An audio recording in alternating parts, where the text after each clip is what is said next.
amor que ardem em teu coração e não se podem conter,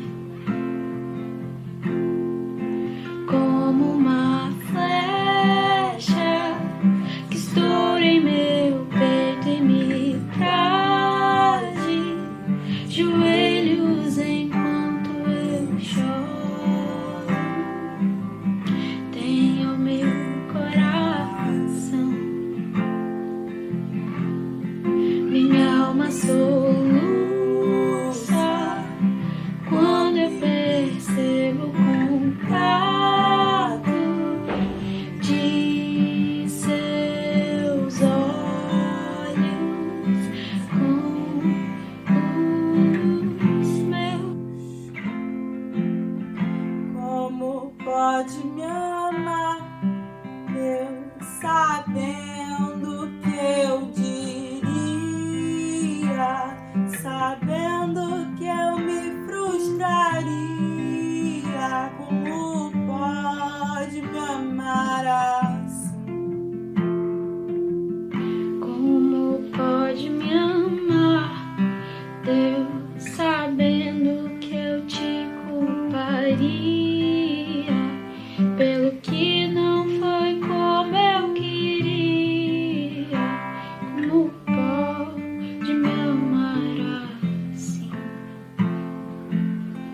Como Pode me amar, Deus, sabendo que eu me fecharia quando você quisesse entrar? Como pode me confiar e ainda me pega quando estou caindo e me abraça, quando estou chorando, segura minhas mãos e me leva pra perto das chamas de amor que ardem em teu coração e não se podem conter, como uma flecha que estoura em meu peito e me traz de joelhos enquanto eu choro. Tenha o meu coração, minha alma soluça quando eu percebo o contato de seus olhos com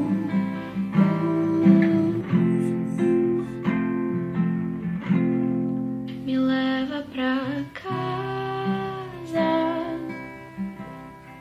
Eu quero voltar, pois longe de ti não é o meu lugar. Eu corro depressa pra te encontrar, de braços abertos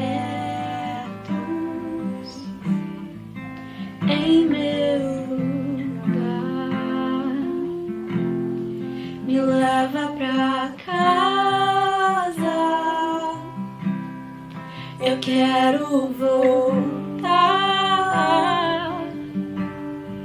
pois longe de ti não é o meu lugar. Eu corro depressa pra te encontrar, de braços abertos em meu lugar.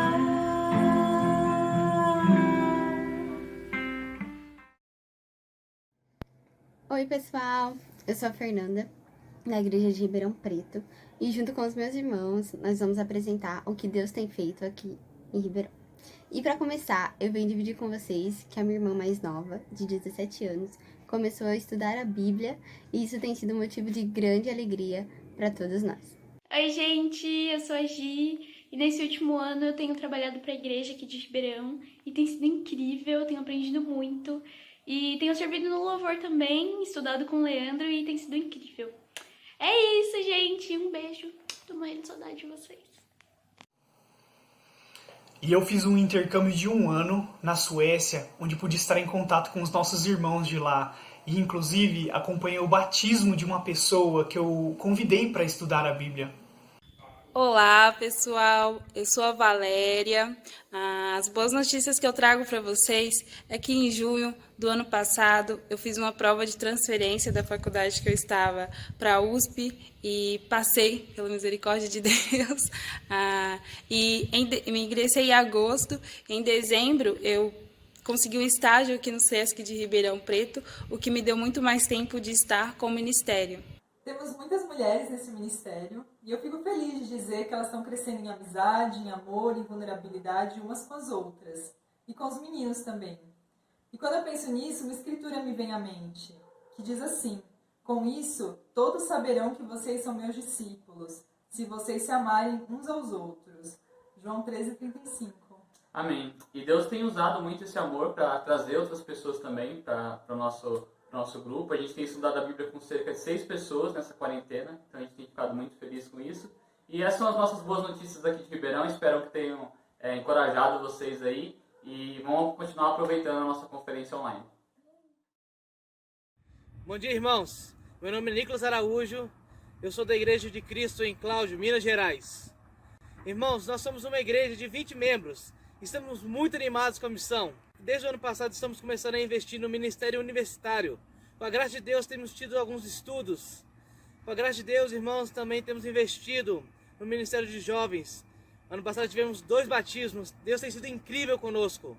Recentemente, irmãos, fui chamado para poder servir como trabalhador na missão. Tenho tido bastante tempo agora para poder auxiliar nos evangelismos na faculdade, para auxiliar nos evangelismos na nossa cidade, para com jovens. E Belo Horizonte tem nos auxiliado muito, tem nos dado todo o apoio necessário. Em Belo Horizonte, irmãos, estamos muito animados. Recentemente tivemos o batismo de um jovem universitário que infelizmente não mora conosco na nossa cidade, porém está mantendo conexão conosco e inclusive está participando dessa conferência conosco. E também temos ampliado nossa área de evangelismo. Começamos na UFMG e agora estamos também no Cefet e na PUC, em Belo Horizonte. Deus tem nos abençoado muito. Com os jovens também temos tido um trabalho excepcional em Belo Horizonte. Discipulado, referência, de construir laços. Irmãos, Deus tem nos abençoado muito em Minas Gerais. E que Deus abençoe vocês. Oi, gente, tudo bem? Prazer, vou fazer uma apresentação para vocês rapidinho. Meu nome é Bianca Dornelles, eu faço parte aqui do Ministério Universitário de São Paulo, do setor oeste especificamente, e sou graduanda de pedagogia. Sim, faço o melhor curso da vida. Tenho 24 anos e supostamente era para ser meu último ano da graduação, porém com toda essa pandemia não é o que vai acontecer, não é mesmo? Mas a gente segue aí na luta. E falando em estudar, você lembra quando você estava no primeiro ano do ensino médio, ou no segundo, ou até antes no fundamental, e tinha aquela garota que você não gostava muito, que ela não ia com a sua cara e nem você ia muito com a cara dela? Eu lembro que uma vez eu tava no primeiro ano do médio e uma amiga, minha amiga próxima, né? Nem era essa tal dessa garota, mas era uma amiga próxima, decidiu fazer uma festa de aniversário pra comemorar aniversário na casa dela. E ela não me convidou. Eu não fui chamada pra festa de aniversário dela. Fiquei tão desapontada. No outro dia, assim, mal olhei na cara dela, sabe? Foi um processo meio lento pra gente poder reatar a nossa amizade de novo. Até mesmo na faculdade, né? Pode ser que você tenha essa pessoa aí no seu trabalho, na sua faculdade, no seu cursinho. Ou sabe quando vai chegando a época da conferência? Vai ficando perto da conferência e você pensa... Com quem será que eu vou ficar no quarto?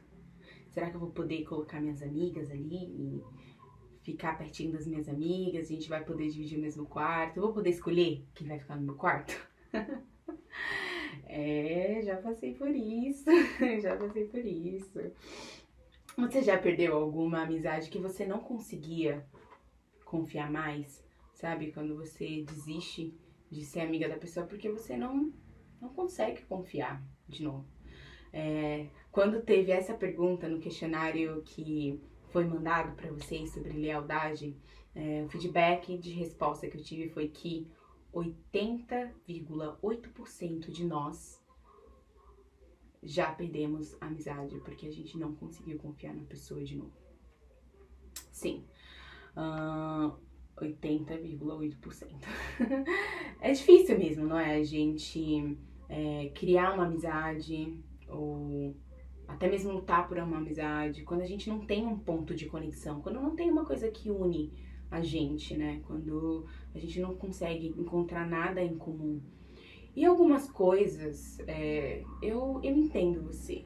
Eu acho que a nossa singularidade é uma coisa importante, né? Em 1 Coríntios, versículo 12, fala da importância do corpo de Cristo, né? E de cada membro ter funções diferentes. A gente tem função diferente e é isso que torna o corpo, né? Isso que faz a gente funcionar da maneira que agrada a Deus.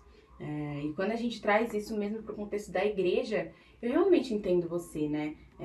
A igreja é muito grande. A igreja é muito grande.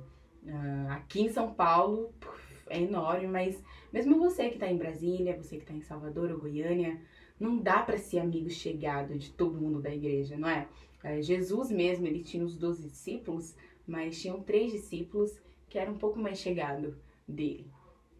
É difícil a gente poder manter a amizade quando alguém já pisou na bola, aquela colega, aquela amiga que a gente não tem mais coragem, talvez, de falar o que a gente pensa, o que a gente sente pra ela, ou a gente acha que não vale mais a pena lutar por essa amizade.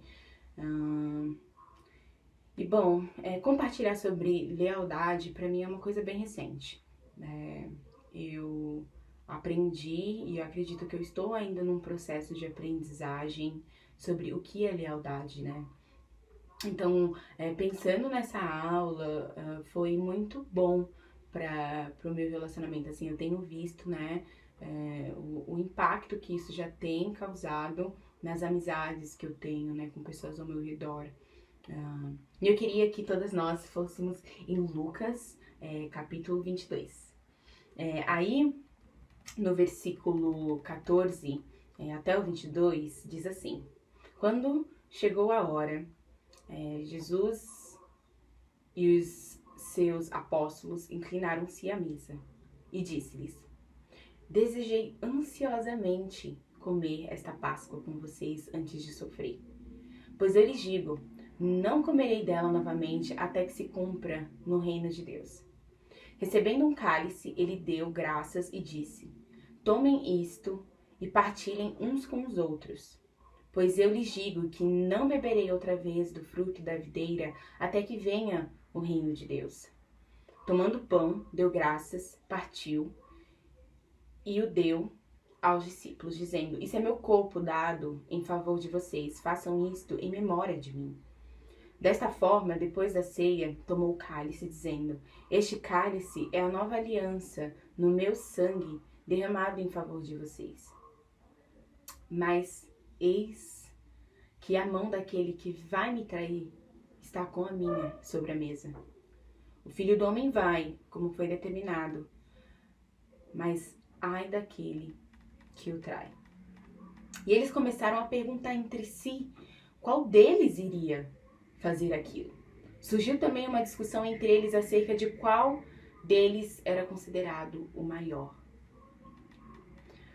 O contexto aqui é o último encontro com Jesus e os seus discípulos, antes dele ir para a cruz, né? Era a última refeição que Jesus ia partilhar ali com os discípulos, antes dele sofrer, como ele mesmo relata aqui na Escritura, né? E aí Jesus está expressando a felicidade dele em estar ali com os discípulos, né? Aí no versículo 15 fala: desejei ansiosamente comer esta Páscoa com vocês. Mas Jesus também fala, aí nessa passagem, sobre alguém que vai trair ele.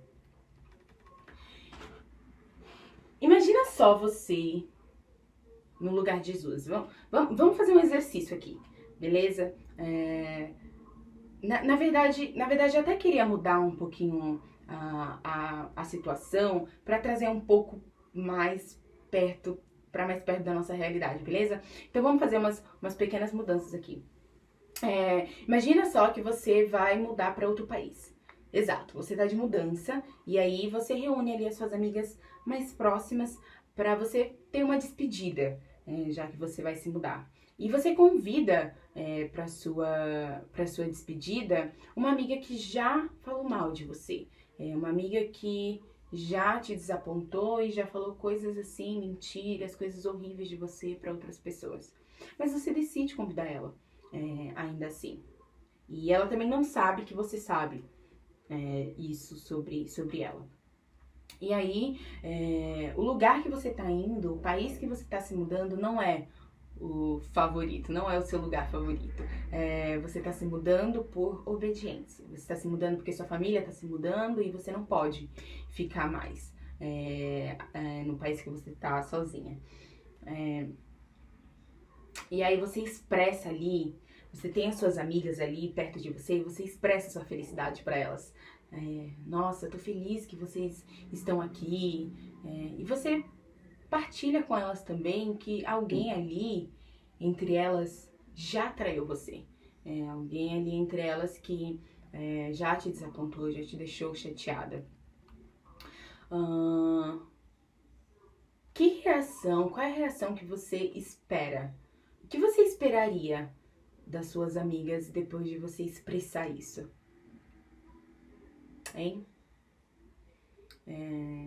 Talvez um abraço, palavras de consolo.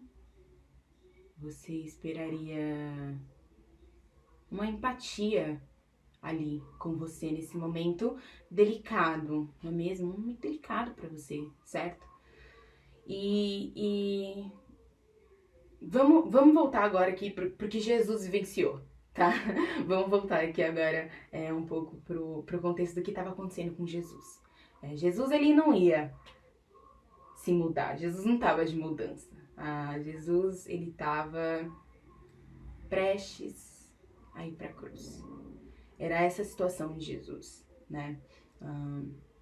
E aí no versículo 23 e no 24, mostra qual foi a primeira reação dos discípulos, né? Eles começaram a perguntar entre si qual deles ia fazer isso com Jesus. Essa foi a reação dos discípulos. Ali entre eles começaram a perguntar quem vai fazer isso. E não para só por aí, né? Eles começam a se questionar também qual entre eles ali era o maior. Qual de nós é o maior? Exatamente. A preocupação ali dos discípulos não foi com Jesus. Não foi com Jesus.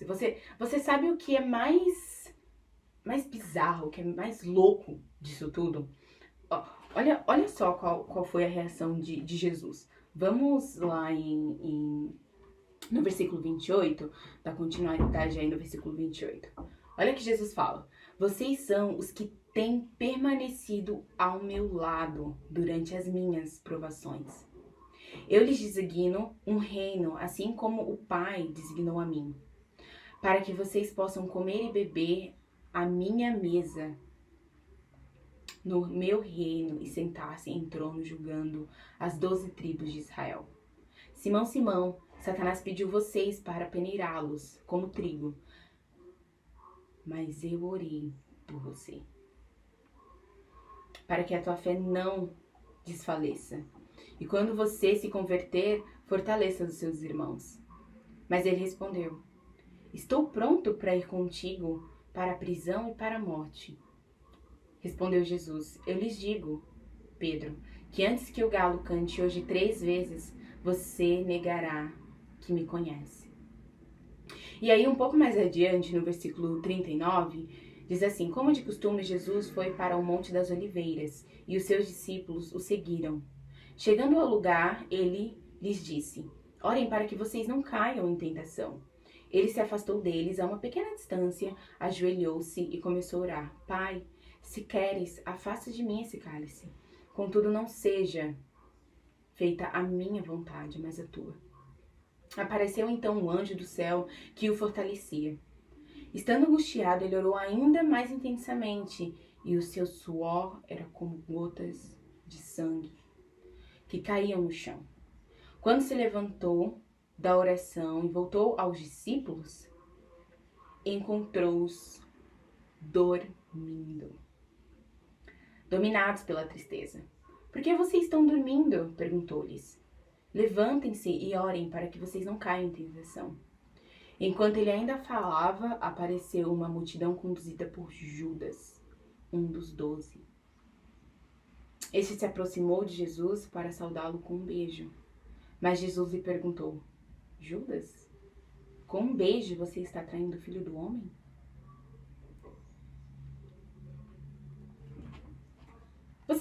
Vocês conseguem ver o que está acontecendo aqui? Vocês conseguem... Para um pouquinho para imaginar o que está acontecendo aqui nesse momento, beleza? Quando os discípulos... Assim que os discípulos acabam com a discussão egocêntrica deles, né? Ali sobre... Nossa, quem é que vai trair Jesus? Quem de nós vai trair Jesus? Ou quem de nós é o maior? Eles não se importaram com o que Jesus estava sentindo nesse momento, né? A preocupação deles era com eles, né? E a primeira reação de Jesus com isso foi falar que eram eles que permaneciam com Jesus durante os momentos de provações. Jesus expressa... Eu desejo que vocês se sentem à mesa comigo para a gente poder comer de novo. Eu quero que vocês sentem comigo para juntos a gente julgar as 12 tribos de Israel. Jesus queria que os discípulos estivessem perto dele ainda. Então, Jesus chama eles ali, né, para poder orar, né? Você já chamou alguma colega, alguma conhecida, alguma amiga do seu trabalho, da sua faculdade, da sua escola, cursinho? Vou até trazer um pouco mais pra dentro do nosso contexto, ok? Você já chamou alguma pessoa, alguma amiga, conhecida da igreja pra orar junto com você? Aquela menina mesmo que já falou mal de você pelas costas, aquela menina que já te desapontou, que já te deixou triste, que já traiu a sua confiança. E eu não tô falando aqui de uma oração superficial, sabe? Eu não tô falando de uma oração que você senta, que você agradece. É muito legal também, mas eu tô falando do tipo de oração que Jesus fez aqui, uma oração vulnerável, uma oração que você fala das suas fraquezas, uma oração que você fala dos seus medos. Porque foi isso que Jesus fez com Pedro. Foi isso que Jesus fez com Pedro, né? Ele chamou em Mateus no capítulo 26, versículo 37, fala que essa pequena distância, né, que Jesus teve dos discípulos, ele chamou Pedro e os 2 filhos de Zebedeu para chegar mais próximo dele ali para poder orar. Você já fez isso com aquela menina que você não se dá muito bem, que você não bate muito com ela? já fez isso já. E Jesus fez isso. E você sabe o que acontece? Você sabe o que acontece quando Jesus volta para os discípulos? Ele encontra os discípulos dormindo. Sim, meus caros, os discípulos estavam dormindo, dominados pela tristeza. No momento que Jesus suou sangue. Você já viu alguém suar sangue? Você já suou sangue? De tanta tristeza e angústia que você tá sentindo. Eu nunca vi, eu nunca suei sangue. Nunca saiu sangue assim dos meus poros. Esse era o nível de angústia. Esse era o momento delicado por qual Jesus estava passando nesse momento. E é nesse momento que os discípulos dormem.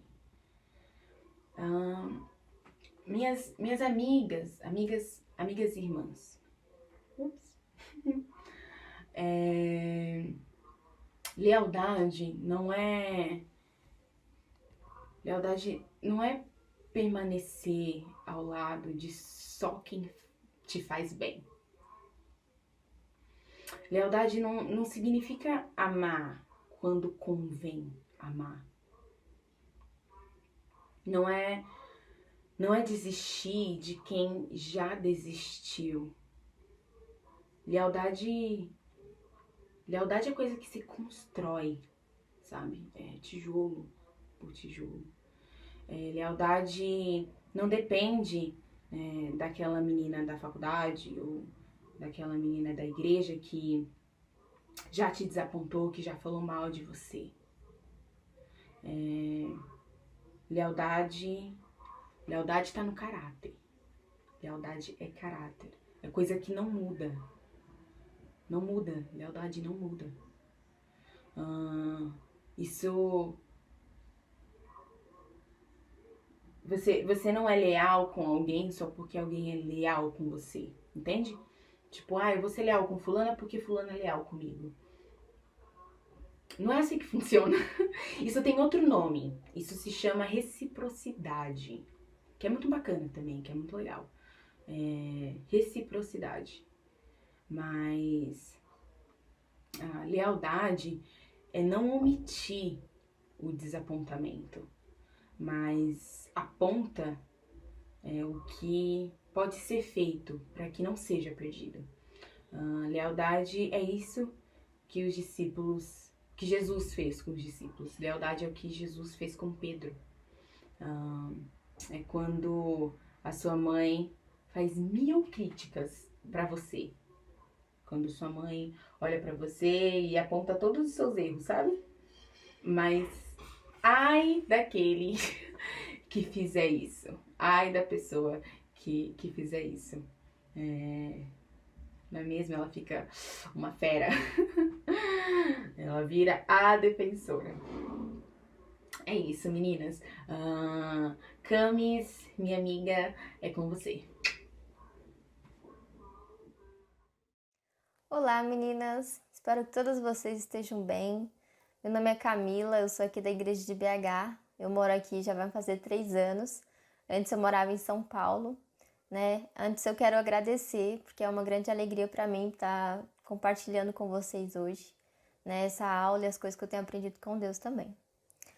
Complementando um pouco do que a Bianca falou, né? E como vocês bem sabem, convivemos em comunidade, não é uma tarefa nada fácil, né? Exatamente pelos desdobramentos que o pecado tem na nossa vida. E a gente precisa ter um esforço maior para conservar a unidade do Espírito, né? Claro que a maior ação é de Deus, né? Ele, sem dúvida nenhuma, é o que mais deseja que vivamos em união uns com os outros.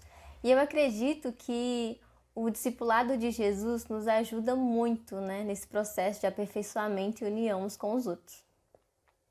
Antes de começar, eu gostaria de fazer uma pergunta para vocês e que vocês sejam o mais honestas possíveis com vocês mesmas, né?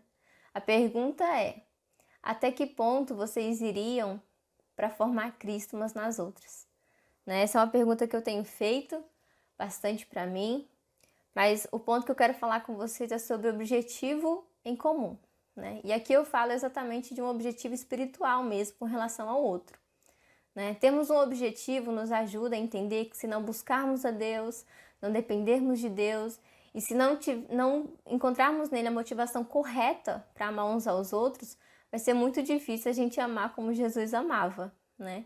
De fato, a gente quer muito seguir o exemplo de Cristo, mas se depender de Deus, é praticamente impossível, né? Isso é um fato, né? Por exemplo, o objetivo de Jesus era a cruz, né? Era o processo de redenção e salvação da humanidade, né? A salvação dos homens. Em Lucas 22, vemos a última ceia, como a Bia pôde introduzir, né? Um momento em que Jesus anuncia quem irá traí-lo e tudo mais o que viria a acontecer, né? Mas o que me chama a atenção aqui é o objetivo e a intenção de Jesus com Pedro, né? Embora a gente saiba tudo o que aconteceu na história de Pedro, toda a trajetória dele, a gente sabe que ele não foi fácil, né? Mas a gente também percebe o amor e a persistência de Jesus com ele, para transformar o caráter de Pedro. E isso me chama muita atenção. Gostaria de ler com vocês Lucas 22, versículos 31 e 32. Diz assim: Simão, Simão, Satanás pediu vocês para peneirá-los como trigo, mas eu orei por você, para que a sua fé não desfaleça. E quando você se converter, fortaleça seus irmãos. Vemos desde o início do chamado de Pedro, Jesus vem trabalhando em seu caráter, né? Exatamente para que ele fosse capaz de ter uma visão espiritual do propósito e do reino de Deus, né? De tudo que prosseguiria depois disso. E eu fico muito empolgada de ver a paciência e a maneira com a qual Jesus investe em seus discípulos, né? Pagando um alto preço para que eles viessem a amadurecer na sua fé. A essa altura, de fato, para aqueles que acompanharam todo aquele momento ali de Jesus com seus discípulos e até nós que lemos, a gente se surpreende com Jesus dizendo que Pedro ainda passaria pelo processo de conversão, né? Isso para mim foi um balde de água fria, né? Quando eu li, eu falei, poxa vida, isso me deixou muito intrigada, né? Ver que me impressionava, né? De fato, era impressionante a visão de Jesus com Pedro, né? Como, mesmo sabendo de tudo que Pedro iria fazer, né, e que ele estava prestes a fazer também, Jesus demonstra ciência de que o Espírito Santo ainda viria sobre eles e ajudaria no processo de maturidade de cada um deles, né? Isso é muito impressionante mesmo de imaginar, ver que não era só um amadurecimento das coisas materiais, né, daquelas experiências que eles iriam passar, mas era uma experiência espiritual, uma maturidade espiritual que Jesus queria demonstrar para eles, né? E vejo isso se concretizando em Atos, né? Quando Jesus já tinha ascendido aos céus. E a gente lendo, a gente vê que realmente os discípulos entenderam o propósito de Jesus ter ensinado todas aquelas coisas, né? Porque a gente vê discípulos que já não tinham mais aqueles medos que eles tinham antes, né? Medo de se posicionarem, medo de falar sobre Jesus, né? Falar sobre a caminhada deles com Cristo. Discípulos que zelavam uns pelos outros, pela fé uns pelos outros, né? Que tinham um entendimento maior e um conhecimento maior de Cristo. E eu vejo quanto que isso é importante na nossa caminhada, né? O quanto que isso nos traz segurança, né, para o dia a dia. E também eu ressalto aqui o quanto eu fico maravilhada de ver como as pessoas, né, que estão do nosso lado e que nos ajudam nessa caminhada também, né? Que estão engajadas e dispostas a nos ajudar a crescer e a desenvolvermos espiritualmente também, né? Isso é muito bom quando a gente tem essas pessoas que têm esse tipo de compromisso em nossas vidas, né? Eu particularmente sou muito grata por todas as pessoas que estão na minha vida e que me ajudam constantemente, diariamente, a modificar o meu caráter para ser cada vez mais parecida com Cristo, né? Deus é muito bom em relação a isso, porque sozinho a gente de fato não conseguiria, né? Mas uma coisa que eu percebo é que algumas de nós temos muita dificuldade ainda de insistir com pessoas que julgamos serem imaturas, né? Infelizmente, que julgamos serem fracas na fé, né? Percebo que algumas de nós nos eximimos da responsabilidade que nós temos como cristãs quando o outro parece ser diferente demais de nós, quando o outro parece ser difícil demais de lidar, né? Basta se vestir diferente, pensar diferente, que já é motivo pra gente, já é um empecilho, né, pra gente não se associar com tal pessoa. E quanto que a gente precisa mudar a nossa mentalidade nisso. Percebo que muitas de nós nos tornamos inacessíveis para outras mulheres, apenas por orgulho, egoísmo, vaidade. E poxa, isso me tem me incomodado muito, sabe? Porque se o nosso objetivo é termos uma igreja saudável, um ministério de mulheres saudável, convicto e forte, a gente precisa pagar o preço por essas mulheres que ainda não entendem o evangelho de uma forma profunda, que não têm apreço por ele, que não experimentaram ainda o poder dele, né? E como fazer isso, né? Como que a gente caminha com essas meninas, né? Como que a gente vai tomar elas pela mão, a gente vai ensiná-las, a gente vai ir incansavelmente e diversas vezes atrás delas, né? Como fazer isso? Eu confesso que essa é uma pergunta que eu me fiz bastante. E uma das primeiras coisas que eu fiz foi uma autoanálise, né? Precisei realmente me analisar acerca do que eu acreditava naquele momento. E eu entendi que o que me impedia era a não compreensão do Evangelho e a falta de conhecimento profundo sobre Cristo, né? Sobre a forma como ele se relacionava com as pessoas, como ele era incansável nessa luta, né? De buscar tantas e tantas vezes as pessoas para que o propósito dele fosse cumprido na vida delas, né? Para que o caráter delas fosse de fato transformado. Então, assim, foi uma tarefa difícil, né? Não vou negar, chegar a essa conclusão de que eu ainda era rasa com Deus.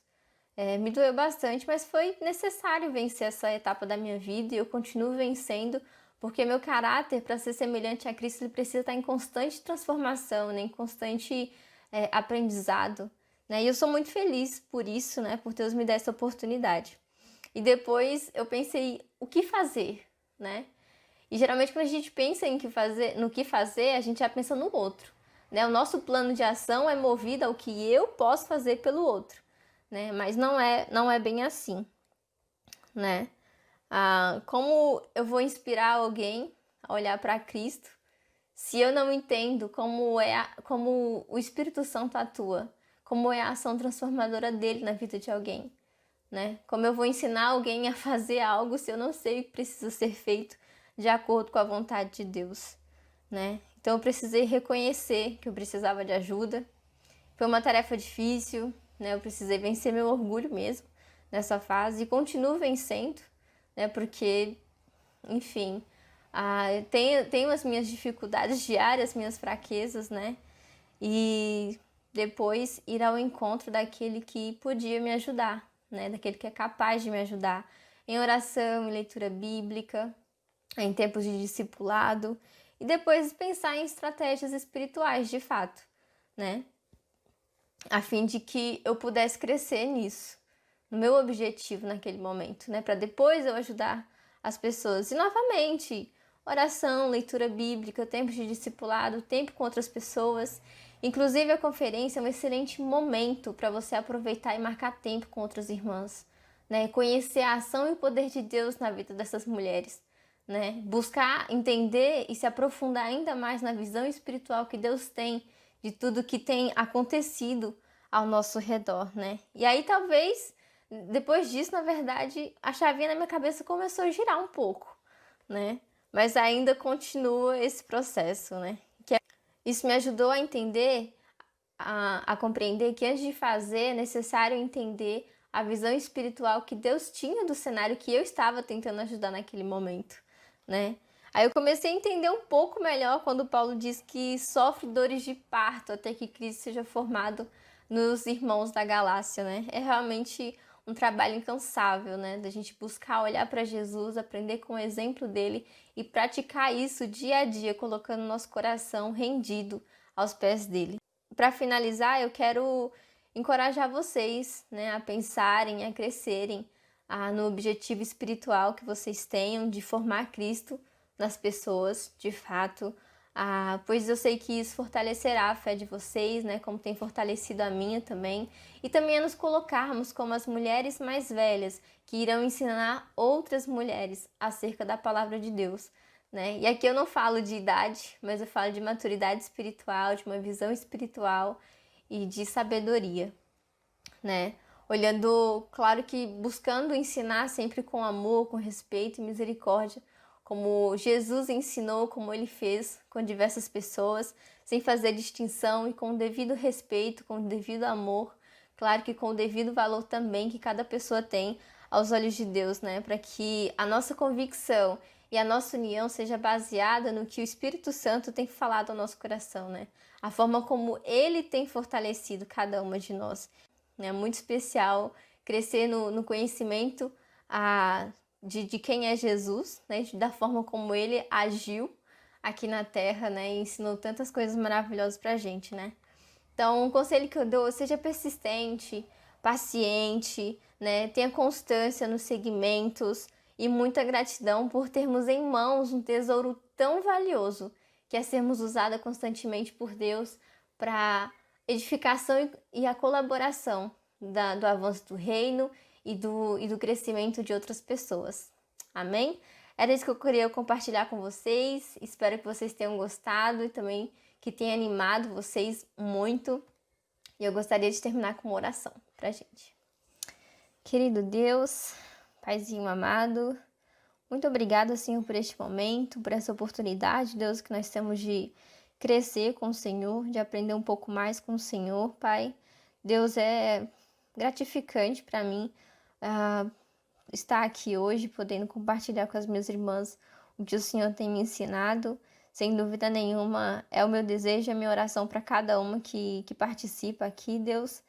Que cresça, Deus, na visão espiritual, que cresça em maturidade espiritual das coisas que o Senhor tem nos proporcionado, das coisas que o Senhor tem feito por nós, e da forma como o Senhor tem usado a vida de cada uma para crescermos, Deus. Obrigado pelo Teu Espírito, que tanto nos ajuda, que nos motiva, que nos instrui.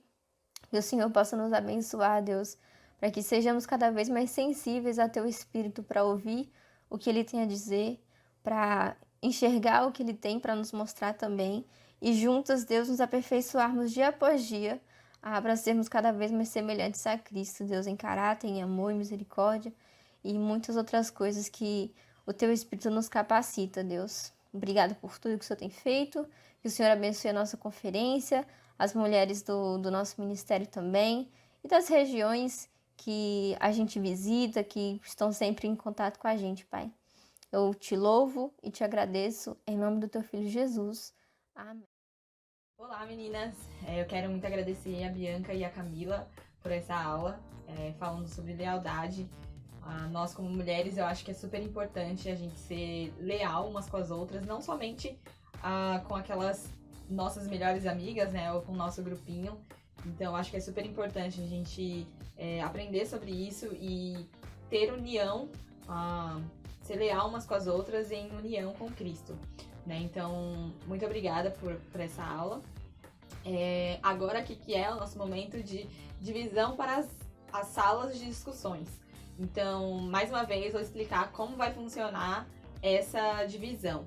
Hoje vai ser diferente, então, por favor, toma cuidado para você não cair no link da discussão dos homens, que eu acho que vai ser um pouco vergonhoso, né? Então, eu quero pedir para você ter total atenção ao seu nome e a sala que você vai entrar. Então, como vai aparecer aqui, vai ter, no exemplo, vai ter o seu nome. Então, meu nome, Renata.